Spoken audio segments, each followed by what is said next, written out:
Bismillahirrahmanirrahim. Alhamdulillahirabbil alamin. Wassalatu wassalamu ala asyrafil anbiya'i wal mursalin wa ala alihi wa sahbihi ajma'in. Allahumma salli ala sayyidina Muhammad tibil qulub wa dawaiha wa afiyatil abdani wa shifaiha wa nuril absar wa diyaiha wa ala alihi wa sahbihi wa barik wa sallim. Amma ba'd. Wa nusalli wa nusallim ala hadzal nabiyil karim sayyidil mursalin wa ala alihi wa sahbihi ajma'in. Allahumma salli ala sayyidina Muhammad wa ala alihi wa sahbihi wa barik wa sallam. Assalamualaikum warahmatullahi ta'ala wabarakatuh. Syukur pada Allah subhanahu wa ta'ala. Allah masih beri kesempatan, Allah masih berikan nikmat, Allah masih berikan syifa min kulli da', kesembuhan daripada penyakit. Mudah-mudahan pada malam ini ada keberkatan pada perbincangan kita insyaallah. Baik. Dalam satu kaidah fiqh, dalam kaidah fiqh disebut al-aslu fil asya' al-ibahah. Al-aslu fil asya' al-ibahah hatta yadullu dalil ala tahrim. Al-aslu fil asya' al-ibahah hatta yadullu dalil ala tahrim. Ini disebut sebagai qawaid fiqhiyah, kaidah fiqh. Asal sesuatu perkara itu harus sampai ada dalil yang mengharamkan benda tersebut. Bermaksud benda apa? Sebab malam ini insya-Allah kita masuk bab makanan dalam kitab Rahmatul Ummah fi ikhtilafil a'imah. Asal sesuatu perkara adalah harus sehingga datangnya dalil dalam pengharaman. Maksudnya semua yang ada atas muka bumi ini boleh makan. Maksudnya semua yang ada atas muka bumi ini boleh makan, melainkan ada dalil yang mengharamkan. Macam khinzir, kan? Anjing tak boleh makan, babi tak boleh makan. Kemudian ada benda-benda lain yang disebut dalam Quran, benda tersebut tak boleh makan. Maka benda tersebut tak boleh makan, melainkan yang kalau sekiranya tidak ada perbahasan dalam Al-Quran, maka benda tersebut harus dimakan. Dalam hadis Nabi SAW yang lain, Nabi menyebutkan, Nabi SAW bersabda, ad-darurat tubihul mahzurat. Kemudaratan itu dia mengharuskan benda yang haram. Dan hadis yang lain, ad-darar yuzal, kemudaratan menghilangkan, ataupun ad-darurat tuqaddiru biqadariha, kemudaratan itu dikadarkan dengan kadarnya. Sebab itu kalau sekiranya bila mana kita masuk dalam hutan, kita pergi adventure dan sebagainya, hiking ke, naik gunung dan sebagainya, sesat, ya.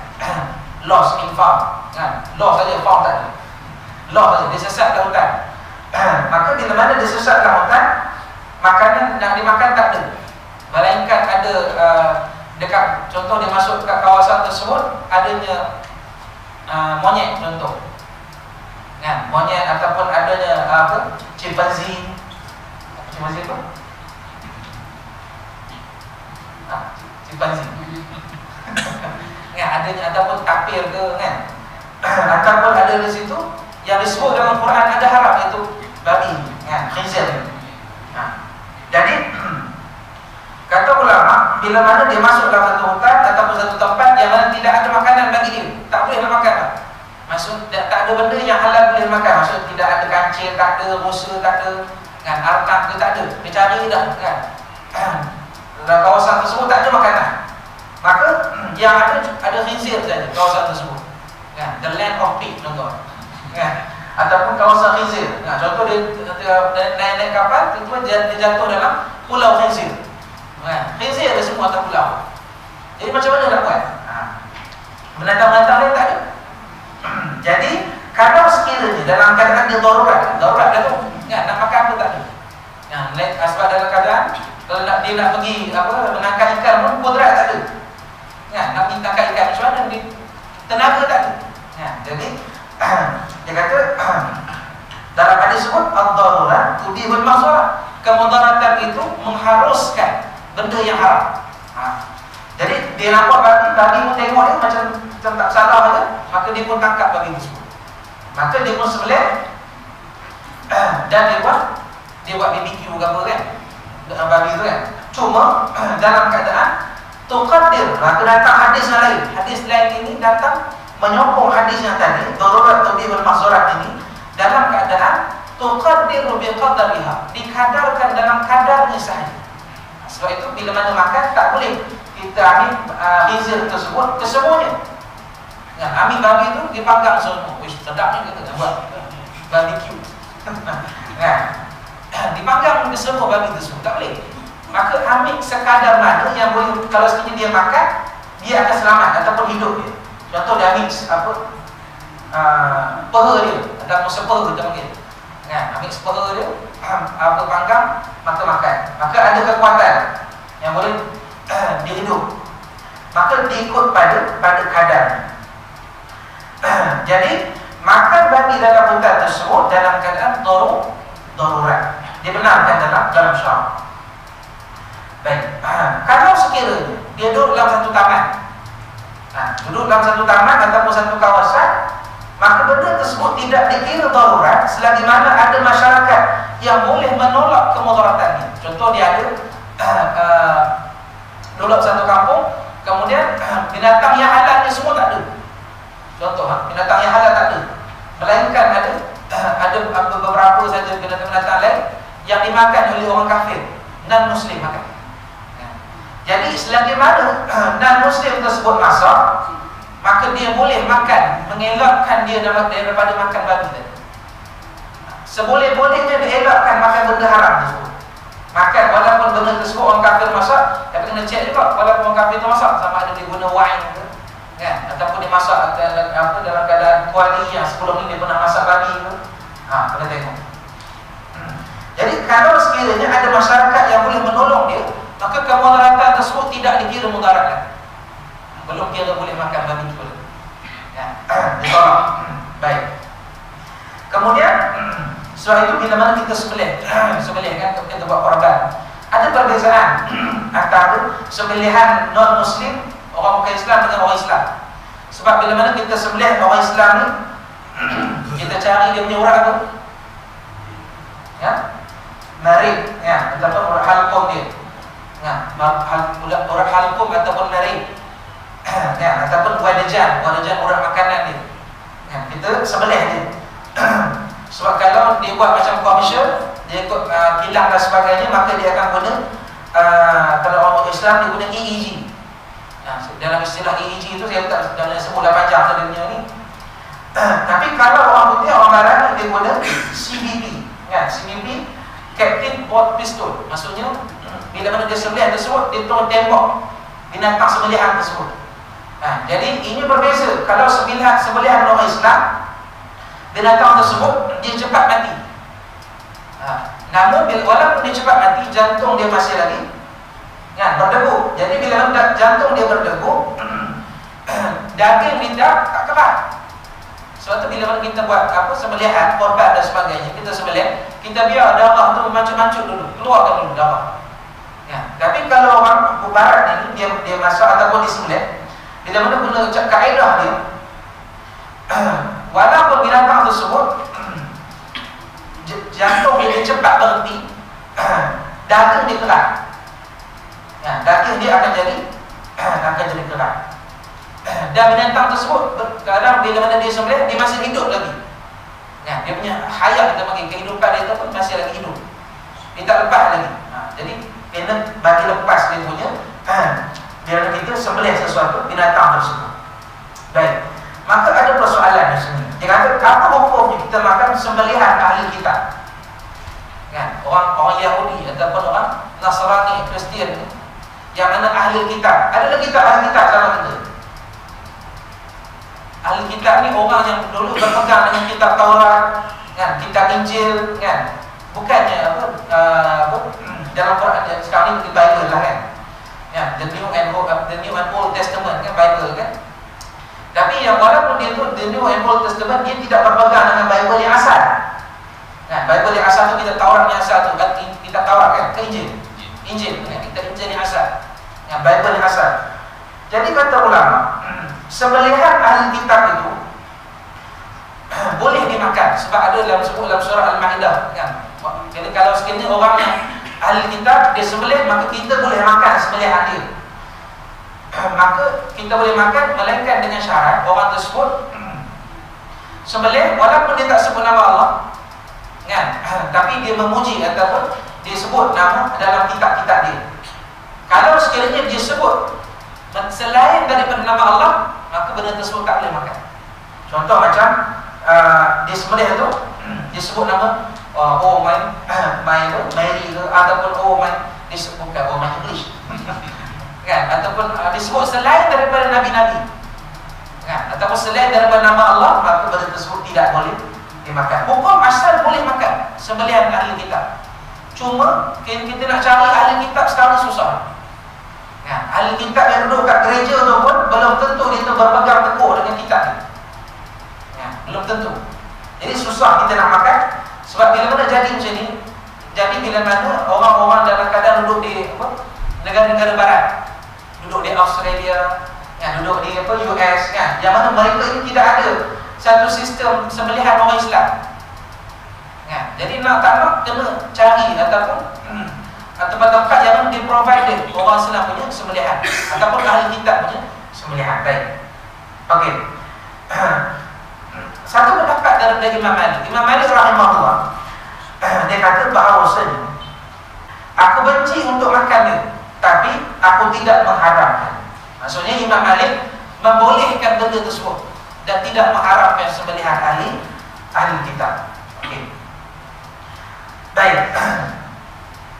Bila mana kadang-kadang kita pergi kedai, contoh kita pergi kedai kan, bila mana kita pergi kedai, tengok kasut yang kita pakai itu buat daripada babi, kulit babi contoh, maka boleh tak kita pakai kasut tersebut? Boleh tak kita pakai kasut yang dia buat daripada kulit khinzir ataupun kulit anjing? Kadang-kadang nama contoh krokodil kan, kasut krokodil kan, belum tentu krokodil tu kan, sia-sia dia buaya menarik kulit dia kan, tapi tengok dicampur dengan kulit babi dan sebagainya kan. Maka kena samak ke? Bukan samak, dia istilah dia kena sertu kan, kena sertu. Sebab samak ni kita buang kotoran, buang bulu sebab kita nak buat, contoh kita nak buat kompang kan, kita nak buat beduk kan, itu kita panggil samak. Kita nak buat kompang, beduk dan sebagainya tu, kita guna tawas, kita guna manjakani dan sebagainya kan.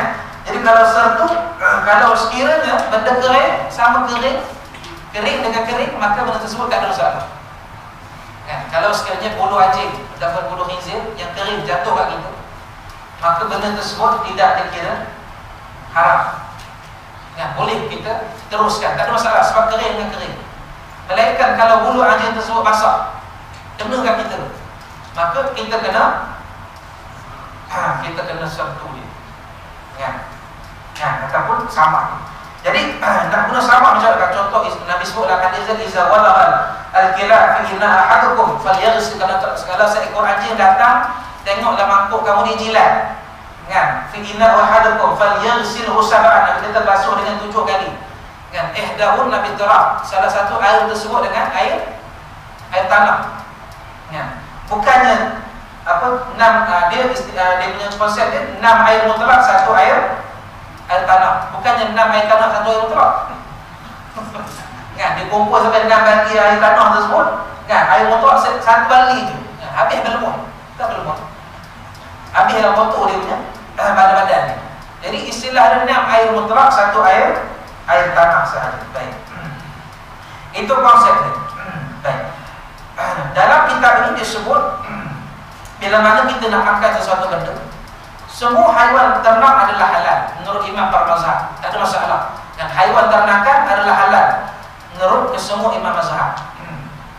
Kemudian permasalahan daripada daging kuda. Apa hukum kita makan daging kuda?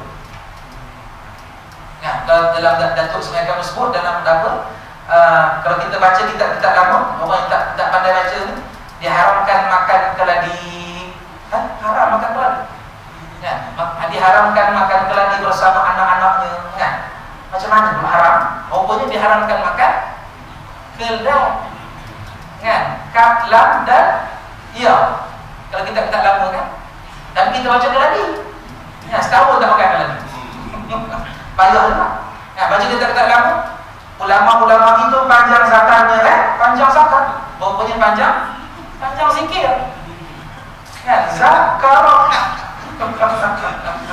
Kan? Kalau kita tak lama, kita baca ikut kita je kan, ikut kita bahasa Jawi, pening kita.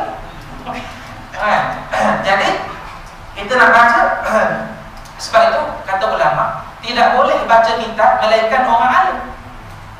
Kan? Orang alim kalau nak dia nak baca kitab mesti dia orang alim. Kan? Tuan-tuan nak buka kitab nak baca mesti dah ada orang, ada ilmu sikit dalam kepala. Baik. Dalam satu hadis Nabi SAW riwayat oleh Imam Nasa'i dan Ibnu Hibban, man qatala asfuran abasan ajja ila Allah yaumil qiyamah yaqul ya Rabbi inna fulanan qatalani abasan wa lam yaqtulni manfa'. Dalam hadis yang diriwayatkan oleh Imam Nasa'i dan Ibnu Hibban, Nabi SAW sebut bahawa sudah bersabda, barang siapa yang bunuh seekor burung pipit, kan, dengan sia-sia, maka kelak di hadapan Allah Subhanahu wa taala burung itu datang. Dia mengadu depan Allah, dia kata apa? Ya Allah, fulan bin fulan ini bunuh aku bukan dengan sebab ada manfaat, tapi dia bunuh aku dengan sia-sia. Kan, anak-anak kita main bola elastik burung tersebut mati. Kan? Maka burung itu akan datang jumpa Allah nanti. Dia panggil kita depan Allah, dia kata, wahai Allah, orang ni bunuh aku bukan sebab manfaat, tapi bunuh dengan sebab sia-sia. Kan, saja-saja nak plastik aku. Kan? Maka bila mana kita berburu, kan? Kalau kita berburu ataupun kita dalam keadaan pergi hutan dan sebagainya, ambil binatang tersebut, buruan tersebut dengan niat kita nak makan dia. Kalau kita berburu dengan niat kita nak apa? Saja-saja, kan, seronok-seronok, maka hukumnya haram. Kan? Sebab apa? Sebab kita ambil satu nyawa yang dikurniakan Allah. Kan? Bila mana kita ambil nyawa yang mana bukan haknya, kita ambil nyawa tersebut, maka dia datang tempat Allah tuntut balik haknya. Sebab itu kadang-kadang kalau bunuh binatang-binatang yang walaupun kita nampak kecil-kecil ni, kan, kadang-kadang bunuh belalang, bunuh apa, nyamuk dan sebagainya, kan, niat apa nak bunuh? Kita bunuh, okey, kalau sekiranya bunuh dengan sebab dia mengganggu, tak ada masalah.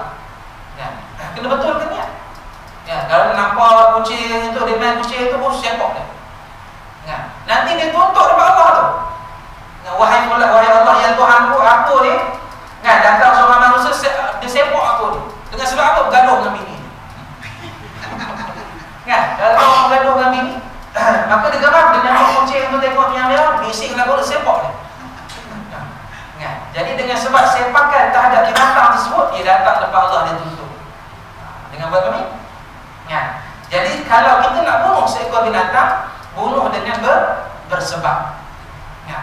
Sebab itu kalau sekiranya dalam qatl amadin, pembunuhan dalam fiqh jinayat, dia ada 3 pembunuhan. Yang pertama qatl amadin, pembunuhan sengaja. Dan kedua qatl ghairu amadin, yang tak sengaja. Dan yang ketiga qatl shibhu amadin, yang menyerupai sengaja. Kan, pembunuhan sengaja kita memang dia nak bunuh orang tu, ambil pisau, follow dia kat belakang, cucuk dia, kan, asasi. Kan, bunuh dia.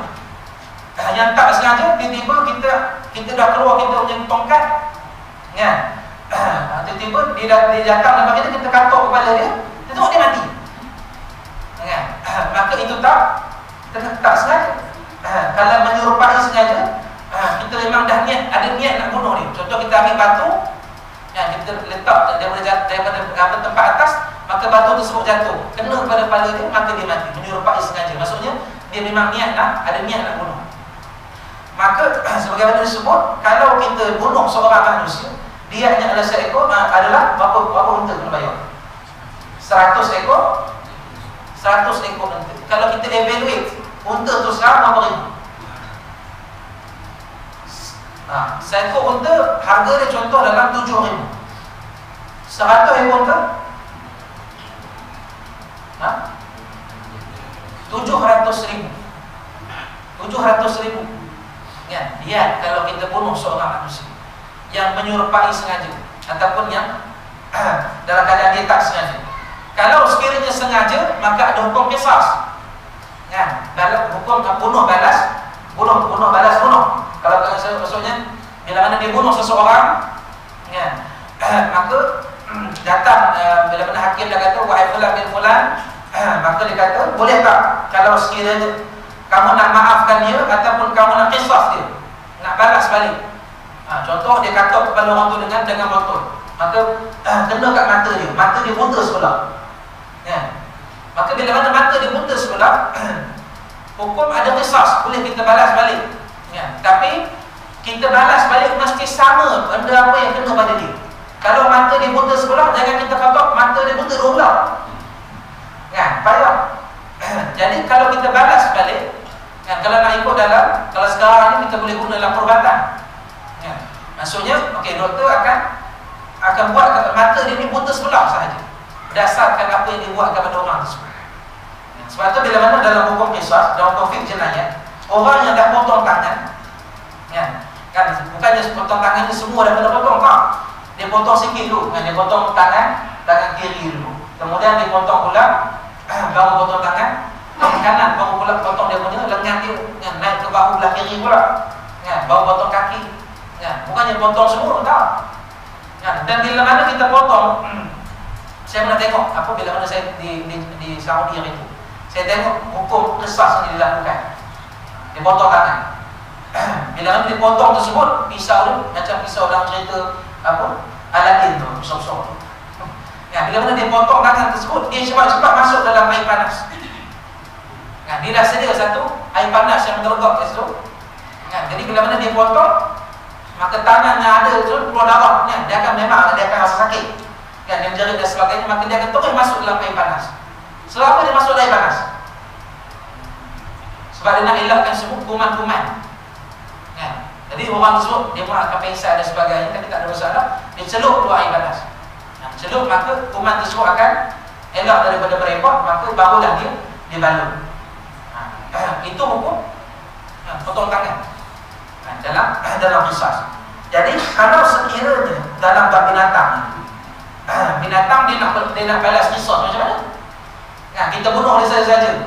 Ambil nampak saya kucing, kan, kalau sekarang ni banyak orang kejam, kita dia banyak kejam, nampak kucing je datang-datang, kan, kalau dia pijak dengan high heel je, yang kasut tu tinggi dia pijak, kan, kadang dia tak puas hati dan sebagainya, kan, maka dia nanti akan datang dapat Allah tuntut kepada kita. Baik, habis Pak. Maka di sini hukum pertama makan daging kuda. Apa hukum kita makan daging kuda? Boleh tak kita makan daging kuda ni? Boleh tak? Ya. Ya. Menurut Imam Hambali rahimahullah dan Abu Yusuf dan juga satu pendapat dari Imam Syafi'i, daging kuda halal dimakan. Mazhab kita, mazhab Syafi'i, daging kuda tak ada masalah, boleh makan. Namun pendapat daripada Imam Malik rahimahullah, Imam mazhab Maliki, daging kuda makruh dimakan. Kan, makruh dimakan. Dan paling kuat dalam mazhabnya adalah haram. Nah, Imam Hanafi dan juga Imam Maliki rahimahullah taala, daging kuda haram dimakan. Nah, jadi yang mengharuskan makan daging kuda adalah mazhab Syafi'i dengan mazhab Imam Hambali sahaja. Ya, dua pendapat. Baik. Okey. Ada yang pernah makan daging kuda? Ada, ya. Sedap daging kuda, sedap daging kuda. Ya, panas, ya. Ada pengalaman itu. Ya. Air askar. Jadi ada pengalaman makan daging kuda. Sebab ada hadis ni yang menyokong Nabi SAW bila mana dalam perang Khaybar. Nah, Nabi dalam perang Khaybar, sahabat-sahabat ni tak ada benda nak makan, unta pun banyak dah habis dan sebagainya, maka Nabi bolehkan makan daging kuda. Baik. Kemudian daging biral dan himar. Biral tak baral. Nah, baral ini dia kacukan daripada kuda dengan himar. Dia tengah-tengah. Ya, muka dia macam-macam kuda, macam-macam himar sikit. Dia tengah-tengah. Kadang-kadang himar ini, biral ini ataupun baral ini, dia kadang lebih kecil daripada himar. kekuatan dia sama. Dia boleh bawa banyak-banyak barang-barang tunggangan. Sebab tu kalau kita nak tengok himar ni, baca dalam surah Luqman. Ya, baca dalam surah Al-Luqman. Ada Allah sebut dalam Quran, inna ankaral aswati la sautil hamir. Ya, suara yang paling Allah benci atas dunia ni suara himar. Ya, ihok tu ya. Ya, suara himar. Ya, inna ankaral aswati la sautil hamir. Suara yang Allah paling benci atas muka dunia ni suara himar. Tapi himar ini walaupun dibenci suara tersebut, bila mana dia hihok tu, dia nampak syaitan ataupun dia nampak jin. Setiap benda yang makhluk yang Allah cipta ni, bila mana dia berbunyi, ada tujuan. Ya. Katak bila mana dia bunyi, apa macam mana katak ni katak? Kan saya tak tahu buat macam mana katak kan. Ngong kan pada hujan kan. Ataupun ada satu burung nama dia burung aspur, nah, burung pipit ataupun burung raja bali. Ya, burung raja ada seekor burung ni dia hidup pada sebelum zaman-zaman dulu. Ya, burung ni bila mana dia nampak jin ataupun syaitan dia akan bunyi setiap malam. Ya, maksudnya bila mana dia nampak lintasan jin ataupun kadang-kadang anjing. Ya, anjing kalau tengok anjing-anjing yang duduk rumah Cina-Cina, Hindu dan sebagainya, kalau sekiranya azan bunyi kan, azan berkumandang dia pun kan azan. Nah, dia pun menyahut seruan azan tersebut. Ada setengah ulama berpendapat bahawasanya ditengok jin-jin ni semua lari berkeliaran, lari habis semua, ataupun syaitan ni semua lari. Sebab itu ada satu hadis yang mungkin diragui ke status hadis ni. Bila mana azan tersebut kita tak boleh turun masuk dalam bilik air. Kan, sebab bila mana azan, syaitan ni semua lari masuk dalam tandas, dalam bilik air ataupun tempat-tempat yang kotor. Sebab dia takut. Nah, dia ataupun dia tension dengan azan. Nah, jadi suara binatang-binatang yang ada atas muka bumi ini Allah ciptakan macam kalau tengok dalam kitab-kitab lama yang ditulis oleh Syed Ahmad Semangit, kitab para awliya Allah. Sebelum Nabi Adam diciptakan, ada satu makhluk namanya dia Tam dengan Ra. 2000 tahun sebelum Nabi Adam diciptakan, Nabi Adam alaihissalam dia turun ke atas muka bumi ini. Bila dia turun atas muka bumi ini, dia pengsan 40 tahun. Ya, disebut dalam kitab lama. Ya, dia pengsan 40 tahun. Sebab apa dia pengsan? Sebab busuknya bumi. Ya, bumi ini busuk. Ya, sebab tu dia duduk high 5 star kan. Duduk dalam syurga. Ya, jadi Nabi Adam ini duduk dalam syurga, nak makan apa semua ada dan sebagainya. Maka bila mana dia turun atas muka bumi ini, dia tengok busuknya bumi ni kan, macam orang nak duduk dalam 5 star hotel, dia tengok pergi ke kampung baru. Ya, pergi kampung baru dan pergi ke tempat yang kotor dan sebagainya. Maka dia paling berasa nak muntah. Maka Nabi Adam alaihissalam dia pengsan 40 tahun dalam bumi. Ada setengah ulama kata 40 hari. Ya. Jadi 2000 tahun sebelum penciptaan Nabi Adam, ada setengah ulama kata ada binatang makhluk yang Allah ciptakan nama dia Tam dengan Ra. Ya, Tam dengan Ra tak tahulah macam mana dia penciptaan dia. Sebab apa? Kita kena tengok bahawasanya hebatnya Allah Subhanahu Wa Taala. Bumi ini satu daripada banyak beribu-ribu galaksi. Ya, kita salah satu dari kita panggil constellation. Ya, kita salah satu daripada orbit-orbit ataupun galaksi-galaksi yang ada atas dunia ini. Bumi ini salah satu daripada bintang yang ada, yang beribu-ribu bintang yang ada atas muka bumi, atas dunia ini. Maksudnya bukan makhluk ni, bukan kita saja ada. Ya. Contoh kalau sebenarnya ada, kalau orang putih kata sebelum ni ada dinosaur. Ya, contoh kan, dinosaur. Benda tersebut boleh berlaku. Walaupun ada setengah orang kata, orang sains kata ini mitos. Ya. Mitos ataupun sebab mereka ni ambil daripada kajian The Big Bang. Makna bumi ini tercipta sebab apa? Ada letupan yang besar. Kan? Kemudian manusia ini tercipta daripada teori Charles Darwin yang berasal daripada bau. Kan? Manusia ini berasal daripada bau. Kan? Siapa yang ini berasal daripada bau? Kan? Tak ada. Kan? Cuma bila mana kita hidup atas muka bumi ini, kita kena tengok bahawasanya bukan kita saja Allah cipta. Kan? Kalau tengok semut itu ada lebih kurang 11,000 jenis semut. 11,000 jenis semut atas muka bumi. Itu baru semut. Nah, contoh saya nak masuk nanti bab kurma. Kan? Buah-buah dunia ini ada 1.800 jenis buah kurma. Yang ada di Madinah 800 jenis saja.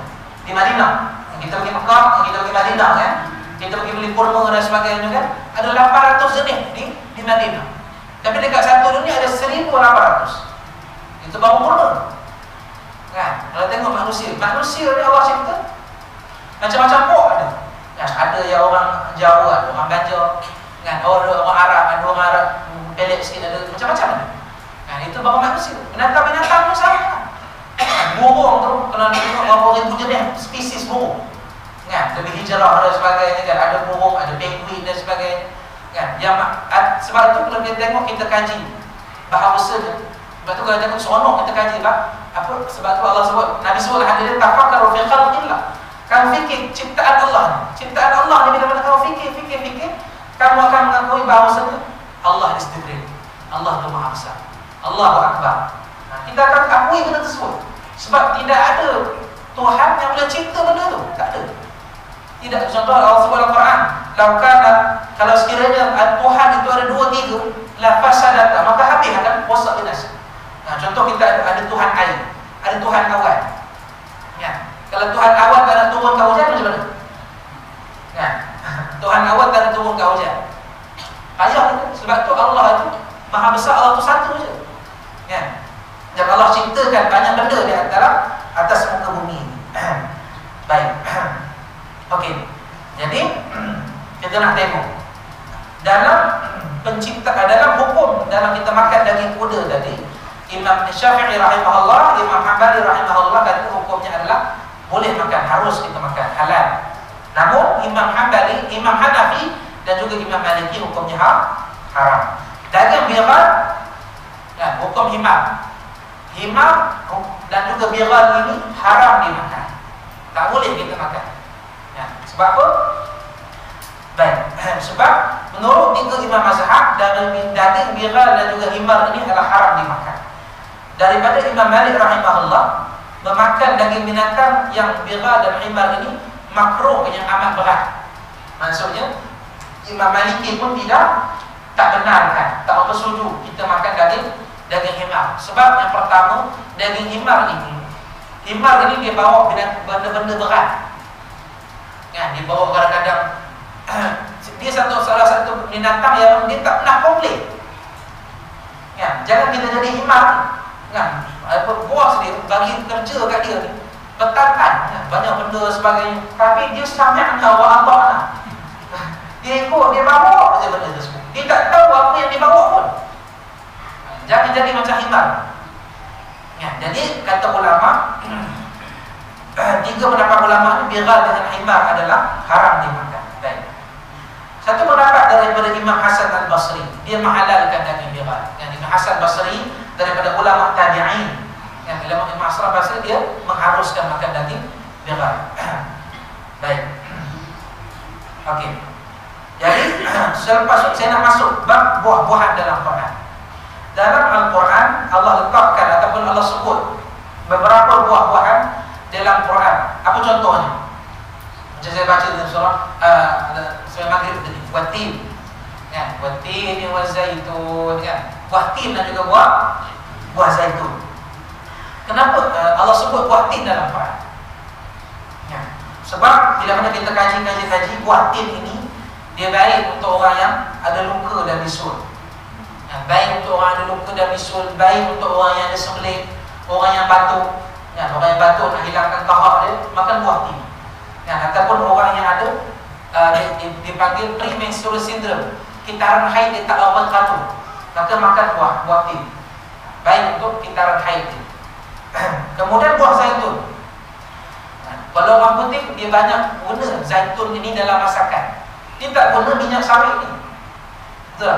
Yang kita tengok orang putih punya kajian yang TLC kan, dalam dia punya channel dia, banyak dia guna olive oil, minyak zaitun.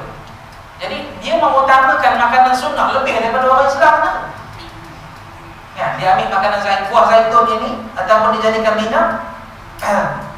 Sebab apa? Sebab bila mana kita gunakan minyak zaitun, dia punya low fat dia adalah lebih baik daripada minyak sawit. Ya, kemudian dia baik untuk jantung. zaitun ini. Kalau dekat negara Arab dipanggil mukhallil, mukhallalat. Ya, mukhallalat ini zaitun dan buah-buah lain yang dicampur jadi jeruk. Ya, jadi buah zaitun ini bila makan dia baik untuk kanser. Nah, kita tengok dari segi perubatan. Ya, apa sebenarnya Allah sebut buah-buah dalam Quran ni, apa sebabnya? Ya, buah zaitun ini baik untuk kanser, baik untuk jantung, ataupun orang yang nak potong lemak dalam badan, ya, ataupun orang yang ada asma. Ya, baik buah zaitun ini. Ataupun buah zaitun juga baik untuk nak jadi muda. Ya, orang tua-tua yang makan banyak buah zaitun ini kulit dia tegang. Ya, jadi carilah buah zaitun itu sebab. Ya, makan buah zaitun ini ataupun minum minyak zaitun ini. Ya, baik. Kemudian Allah juga sebut dalam Quran buah kurma. Ya, kurma Allah sebut dalam Quran. Kita kena ada satu pandangan ataupun satu inisiatif, kita kena kembali balik kepada makanan sunnah. Kalau sebelum ini kita tak makan kambing, kita kena makan kambing. Kan? Bukan saya nak suruh makan kambing tau. Nak memang suruh pun. Tapi disebabkan kita dimomok-momokkan. Kalau kita makan kambing, doktor kata, kamu tak boleh makan kambing, nanti high blood. Kan? Tapi kalau sekiranya kita ambil makanan tersebut atas dasar menjalankan sunnah, maka Allah bantu. Kan? Cuma jangan berlebihan saja. Jangan lebih. Makan kambing tak ada masalah. Kan? Tak ada masalah makan kambing. Sebab itu daripada sunnah Nabi. Nabi makan kambing seumur hidup dia tak pernah ada high blood. Tak pernah ada darah tinggi Nabi. Tak pernah diriwayatkan dalam hadis yang disebabkan oleh makan kambing Nabi ada high blood. Tak ada. Nah, sahabat-sahabat semua makan kambing. Nah, cuma kita kena tengok dalam keadaan apa kita punya kita panggil bi'ah. Masyarakat Malaysia bila ada dia makan kambing, dia punya udara dia kena sejuk. Dengan hawa dia. Ya, Nabi dulu dalam keadaan panas. Ya, jadi bila mana makan kambing dan sebagainya, maka benda tersebut peluh pun cepat keluar dan sebagainya, kan? Jadi elok dia makan kambing nak bekerja dan sebagainya. Baik. Jadi yang terusnya kurma.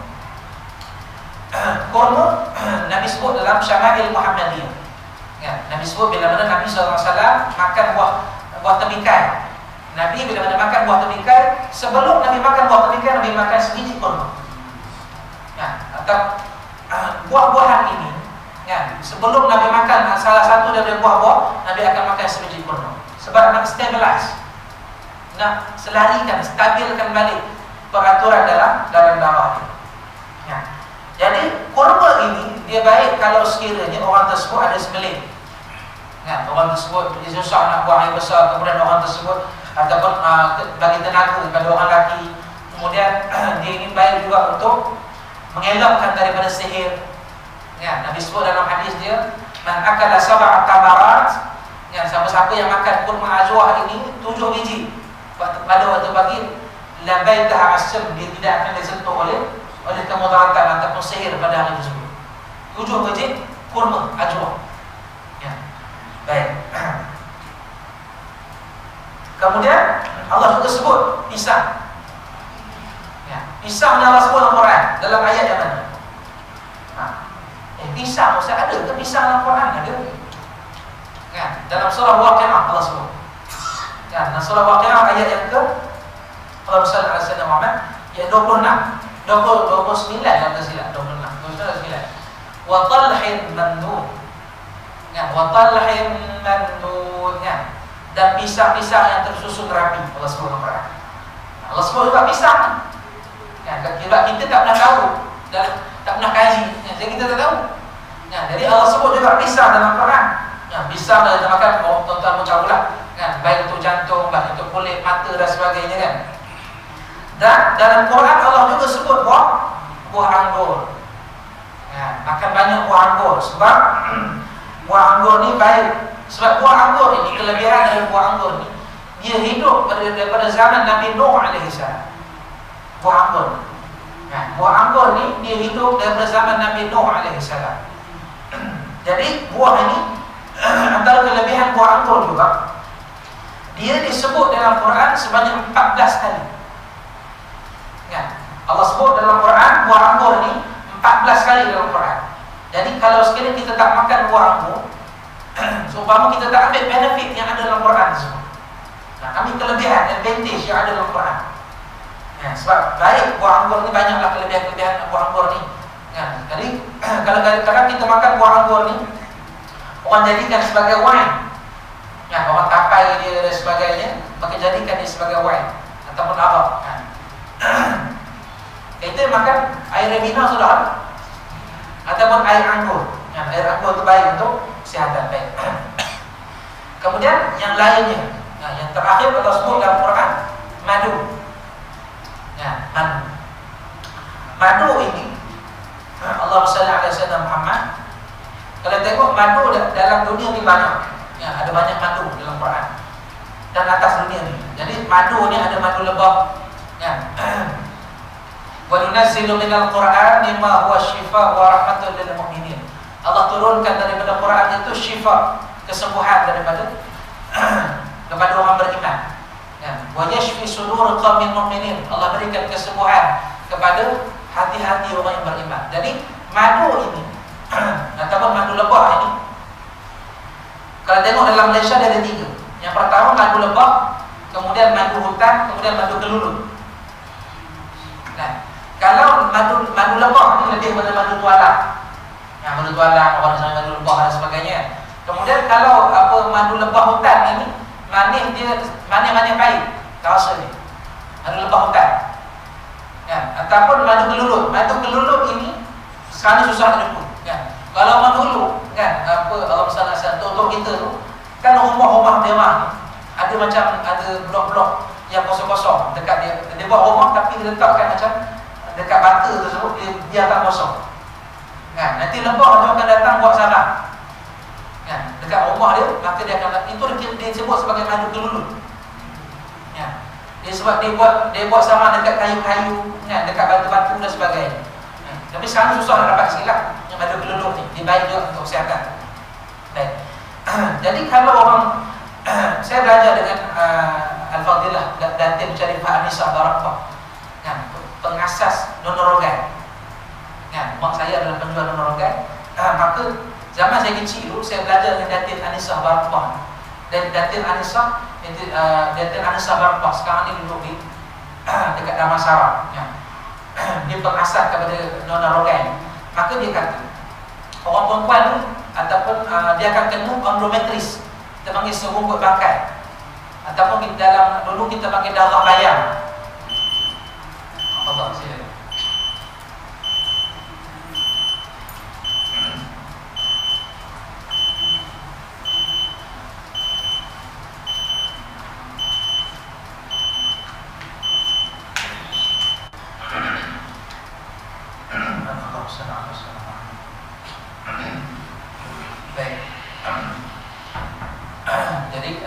Malam ni banyak sebagai faktor, itu berat sikit. Tapi tak apalah, sebagai kita info lah kita panggil informasi, ilmu lah juga Jadi kata Datin Syarifah Anisa Barakah ni, dia kata dulu-dulu kalau orang perempuan dia mudah kena endometriosis, kita panggil sebuah bangkai, ataupun disebut darah bayam, ataupun darah bantai lah. Macam kita tak mendengar ini istilah-istilah perubatan lama. Sebab asal usul daripada makanan-makanan ini daripada orang Sufi. Ibn Sina rahimahullah dibuat kitab Allahumma salli ala sayyidina, apa kitab Ibn Sina? Kitab perubatan Ibn Sina. Orang putih menggelar dia Abisina, Ibn Sina. Maka dia buat perubatan-perubatan ini. Dan kitab Ibn Sina ini ditranslate lebih daripada 800 jenis bahasa. Lebih daripada 800 jenis bahasa daripada hasil kitab dia. Maka bila mana ulama Sufi ini datang ke Malaysia, datang ke tanah Melayu, bila mana dia datang ke tanah Melayu, dia tengok dekat negara kita ni banyak ulam-ulaman. Dia tengok ada pegagung, dia tengok ada buah, ada pokok tunjuk langit, bukan restoran je. Ada pokok tunjuk langit, ada pokok stevia, ada pokok macam-macam lagi. Pegaga ada apa? ulam raja dan sebagainya, maka ubat-ubatan ini dia perlu disulam dengan ulam tempatan. Sebab tu orang dulu dia tidak berharap kepada hospital sangat. Ya. Dia lebih makan kepada, sebab dia tanam ke rumah ada macam-macam. Ya, nak sawi ada dekat belakang rumah. Kat lewat kat petik cabai ambil dah. Kan ambil dah cabai belakang rumah. Ya, sebab ada belakang rumah dia tanam macam-macam. Ya, tapi bila mana sampai kat kita ni, ya, kita duduk flat. Nak tanam dekat mana? Kan? Sebab tu orang dulu bila mana dia tengok atau bila mana dia masuk dalam perubatan-perubatan lama, ada ulam-ulaman tempatan ini yang zaman sekarang budak-budak tak makan dah. Kan, ulam raja, ulam pegagu yang mana baik untuk kesihatan. Kan? Ulam kaduk ni kan. Jadi bila mana dia makan, contoh macam orang dulu dia makan akar batawali. Tahu akar batawali? Akar batawali ini ataupun nama lain dia akar suruntun. Akar suntun. Akar suruntun macam mana orang dulu dia ambil, dia kira nak contoh orang tu sakit kan. Macam mana dia kira? Kan ni nak ambil apa? Dulu mana ada pembaring banyak. Itu mana ada liter-liter tu. Maka diikut sedepa. Diikut pinggang. Kan? Ataupun ikut sedepa lah, ikut pinggang ni. Maksudnya bila mana dia sakit, akar tersebut diikut keliling pinggang ni. Nah, dipotong, maka benda tersebut direbui. Kan? Direbui kan. Kalau tengok perubatan dulu, tengok Cina. Kan? Dipanggil herbal medicine kan. Kan? Bila mana sakit, kan? Direbui kan. Apa akar-akar ubat herbal ni, maka dibagi ke hospital, dia bagi ke anak-anak dia yang sakit kan. Jadi maka anak-anak dia sihat. Sebab apa? Dia makan daripada ulam-ulaman. Ya, tempatan ulam-ulaman yang mana ditanam sendiri. Sebab pada zaman dulu tak ada jerebu, tak ada apa kan. Jadi tak ada istilah pencemaran lagi. Makan pun alhamdulillah sihat. Jadi kalau orang dulu bila mana dia guna akar-akar ni, contoh macam apa? Allahumma salli ala sayyidina, macam orang lelaki nak dapatkan dia punya tenaga dalaman. Kan? The power kan. Maka sebelum lepas dia bangun tidur, dia akan makan madu lebah. Kan?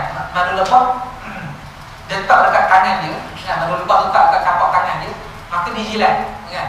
Sebab enzim yang ada dekat tangan ini, kan? Tengok pada kajian, Nabi kata bila lepas habis makan kita jilat jari. Kan? KFC membuat finger licking program. Sedap sampai menjilat jari. Yang ikut sunnah ni besar. Tapi orang kita tak nak ambil benda tu. Lepas habis makan tu ya basuh tangan. Kan? Sebab Nabi kata lepas makan, sebab kita makan sunnah, Nabi makan 3 jari. Walaupun tak apalah kita makan 5 jari pun tak ada masalah. Kan? Kita makan 5 jari contoh. Nabi kata lepas habis makan jilat jari. Sebab apa Nabi suruh jilat jari? Kan? Tapi dengan syarat basuh dulu sebelum makan. Kan? Tak pegang-pegang apa kan? Basuh dulu. Kan? Nabi SAW buka dalam Syama'il Muhammadiyah. Sebelum Nabi makan, Nabi ambil dia cincitkan jari apa? Kelingking. Jadi kelingking dekat garam. Maka Nabi hisap dulu garam sebelum makan. Sebab apa? Sebab mengelakkan daripada sihir. Kan? Garam ini dia punya formula dia menawarkan, dia tawarkan penyakit. Jadi Nabi celupkan tangan dia sedikit dekat garam sebelum makan, maka Nabi hisap garam-garam tersebut. Nak tawarkan kalau sekiranya makanan yang ada dia buat orang, contoh orang buat santau kat makanan tersebut. Kita tahu. Kan? Itu sunnah Nabi. Kan? Nabi cicipkan garam, maka Nabi hisap, lepas tu Nabi makan dengan bismillahirrahmanirrahim. Lepas habis makan, dan Nabi makan, kemudian lepas habis makan, baru Nabi minum air. Tak boleh sulam dengan air. Ya. Kemudian Nabi SAW Nabi kata kalau kita minum air sekurang-kurangnya 3 hela nafas. Nah, minum sekali, lepas tu bernafas. Lepas tu minum sekali, lepas tu bernafas. Minum sekali, bukan terus minum. Nah, sekurang-kurangnya 3 hela nafas. Nah, kemudian jadi orang-orang dulu bila mana dia hisap jari dia, Nabi kata kalau sekiranya bila mana kita hisap jari ni, lepas makan tak penjilat jari, kita tak tahu mana salah satu daripada jari kita adalah syifa min kulli da, kesembuhan daripada penyakit. Nah, sebab yang makan bila kita makan, maka enzim yang ada dekat jari dia keluar.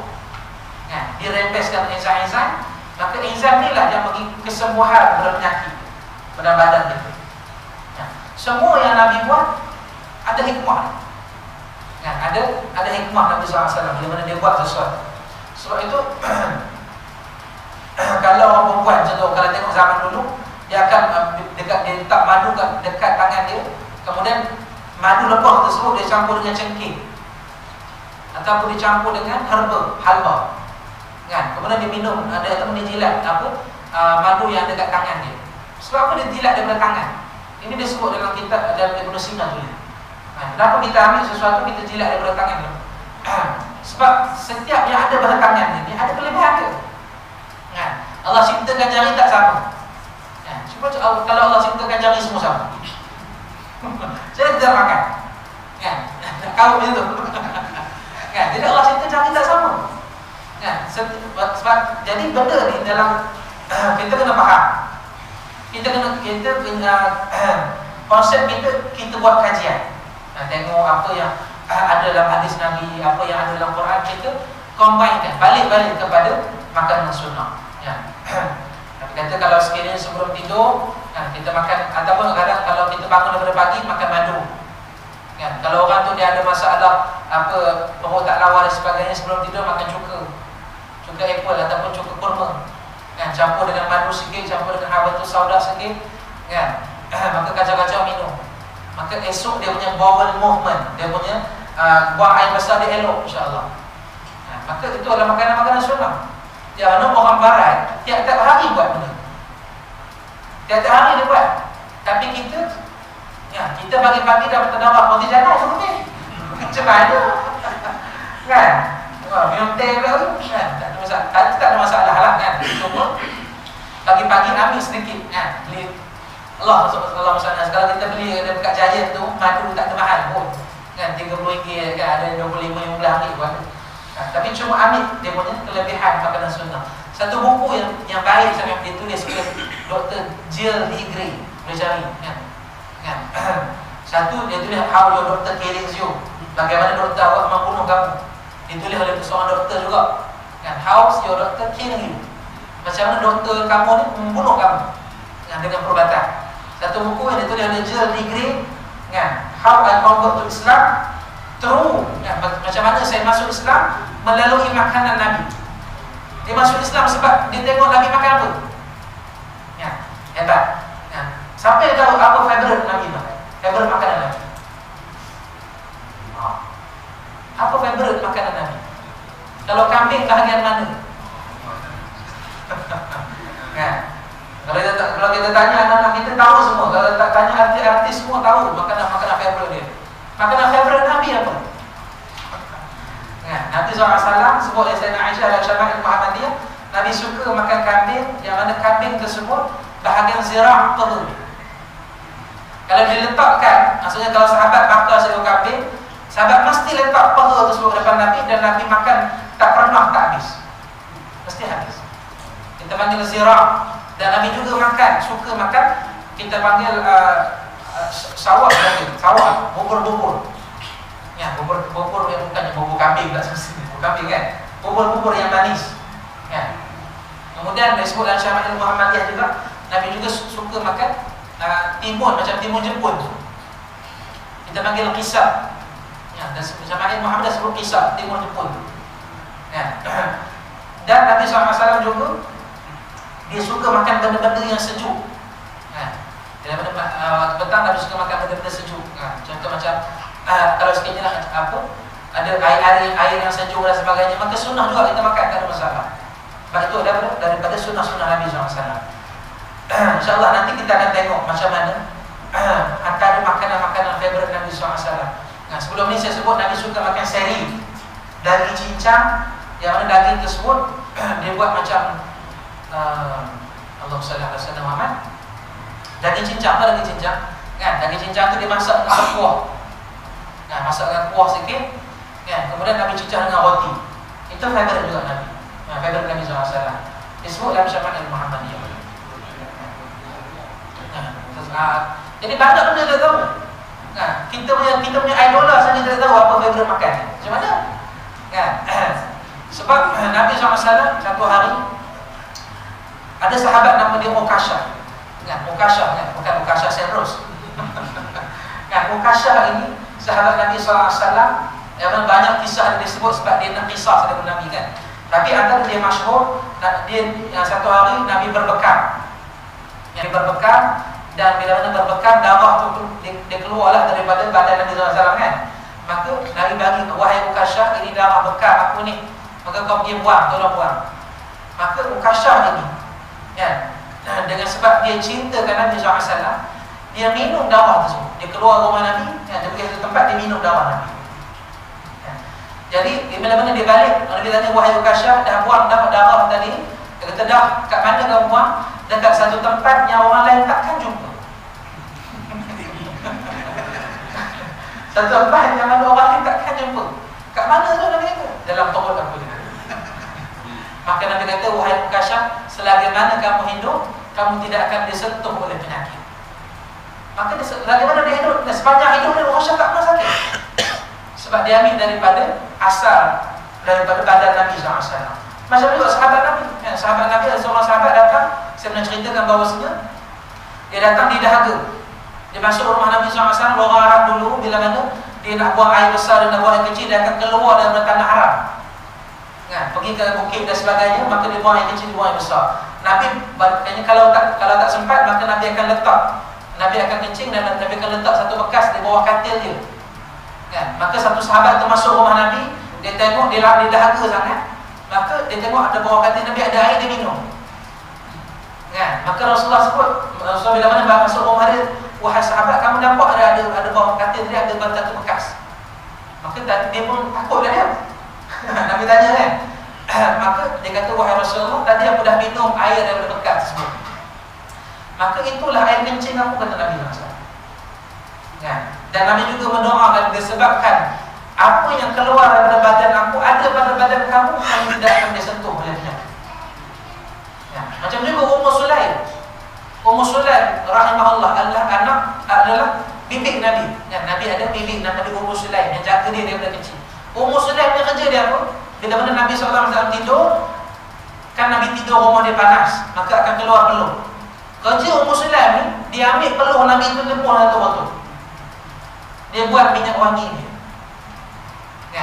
Minyak wangi daripada peluh Nabi SAW. Bila mana dia berjalan, maka orang tegur dia pakai minyak wangi apa?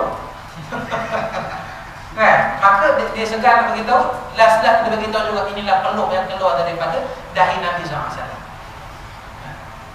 Kita minta syukur, kita minta baru, kita ambil keberkatan daripada jasad seorang Nabi.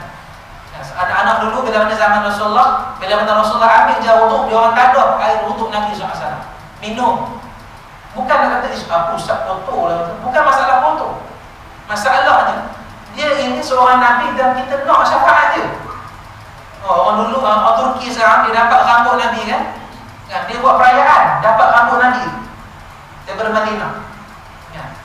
Dapat keberkatan. Kita ada muzium kesenian Islam, ada pedang Sayyidina Ali bin Abi Talib. Pedang Sayyidina Ali nama dia Zulfaqar, dan Nabi hadiahkan kepada dia. Pedang Sayyidina Ali ini berat dia 1 tan. Pedang Sayyidina Ali ini, Zulfaqar ini, berat dia 1 tan. Kalau saya cakap, orang tak percaya. Sebab Nabi ini kekuatan dia melebihi 40 orang lelaki. Bila mana dia angkat satu pedang, maka pedang tersebut, walaupun berat, pedang tersebut menjadi ringan. Maka pedang ini nama Zulfaqar, pedang Nabi hadiah daripada Sayyidina Ali karamallahu wajhah. Dan pedang itu bila mana ditebas oleh Sayyidina Ali, bila mana dalam waktu perang masih kena orang, maksudnya mesti syahid orang tersebut atau menjatuh kafir tersebut. Pedang ini ada kat Muzium Kesenian Islam kat Malaysia ni, berat 1 tan. 1 tan berat. 1 tan 1000 kilo. Yalah, kalau kita pun agak 1 kilo dah. Zaman Nabi dulu orang besar-besar. Khalid bin Walid akhir-akhirnya saya sebutkan Khalid bin Walid bila mana dia naik kuda dia, dia punya kaki ni cecah ke dalam. Khalid bin Walid, panglima perang. Tingginya Khalid bin Walid itu, bila mana dia naik kuda dia tinggi. Dia naik kuda dia, kaki dia cecah ke tanah, kaki dia. Maksudnya apa? Tingginya Khalid bin Walid tu. Kalau dia tu tinggi macam tu Sa'ad bin Abi Waqqas. Kalau sahabat belajar. Tak apa, insya-Allah kita akan tengok Jadi sahabat-sahabat semua ni dia ambil keberkatan yang ada pada Nabi SAW. Sebab tu boleh kita tabaruk, kan? Kita tabaruk, kita berdoa dengan keberkatan Nabi. Kan? Kalau sekini kita ada masalah, kita doa, wahai Rasulullah, kan? Kita doa, ya Allah Tuhanku, kan? Dengan keberkatan yang ada pada Nabi SAW, mudahkanlah urusanku. Kan? Dengan keberkatan yang ada pada Nabi. Abu Sa'id Al-Khudri rahimahullah, satu hari Madinah pada waktu tersebut kering kontak, maka dia pergi ke makam Nabi SAW, maka dia kata, wahai Rasulullah, kalau kamu ada zaman sekarang ini, tentu kamu dah angkat tangan doa pada Allah bagi Allah turun hujan.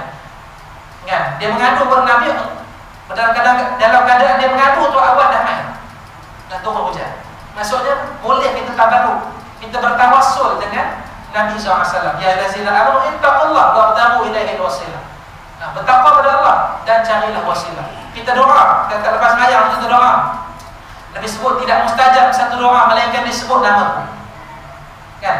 La mustajab doa, tidak mustajab satu doa melainkan disebut nama Nabi SAW dalam doa itu. Allahumma shalli ala sayyidina. Walaupun kita sebut Allahumma shalli ala sayyidina dalam doa, Allah pasti mustajabkan. Sebab apa? Sebab ada nama kekasih di dalam. Sebab itu berdoa kena ada perantara. Kadang-kadang orang ini kata kalau Allah, doa pada Allah je lah. Kan? Ada orang kata doa pada Allah je lah. Kan? Jadi kita nak dapatkan cinta kekasih. Kan? Nak dapatkan cinta kekasih iaitu Allah, kena melalui orang yang dikasihinya, iaitu Nabi Muhammad sallallahu alaihi wasallam. Saya pernah sebut dalam kitab lama ada sebut wang hantaran ataupun mahar Nabi Adam alaihi salam. Apa mahar dia? Kan, mahar Nabi Adam alaihi salam. Bila mana Allah ciptakan Hawa, kan? Siti Hawa duduk di sebelah Nabi Adam, maka dia nak bersama, maka malaikat kata, wahai Adam, apa maharnya, apa hantaran kamu nak bagi pada Allah sebab kamu nak kahwin dengan Siti Hawa ni? Maka Nabi Adam tengok dekat Arash, dia tengok ada Muhammad. Maka Nabi Adam alaihi salam berselawat 100 kali kepada Nabi Muhammad SAW sebagai hantaran dia untuk kahwin dengan Siti Hawa. Nah, itu kelebihan yang ada pada Nabi gitu. Nah, wallahu ta'ala alam. InsyaAllah kita sambung kelebihan-kelebihan yang ada pada makanan-makanan dan apa yang disukai oleh Nabi SAW. Mudah-mudahan Allah masukkan kita dalam golongan orang yang mendapat syafaat Nabi SAW. Aku qawli hadza wa astaghfirullah li wa lakum. Wassalamualaikum warahmatullahi taala wabarakatuh. A'udzubillahi minasyaitonir rajim. Bismillahirrahmanirrahim. Alhamdulillahirabbil alamin wassalatu wassalamu ala asyrafil anbiya'i wal mursalin wa ala alihi washabihi ajma'in. Allahumma faqihna fid din wa 'allimna ta'wil wa hdina ila siratal mustaqim wa rabbana zidna 'ilman warzuqna fahma. Sallallahu alaihi wasallam. Alhamdulillahirabbil alamin. Lagu mendengar tasbih Allah Rasulullah.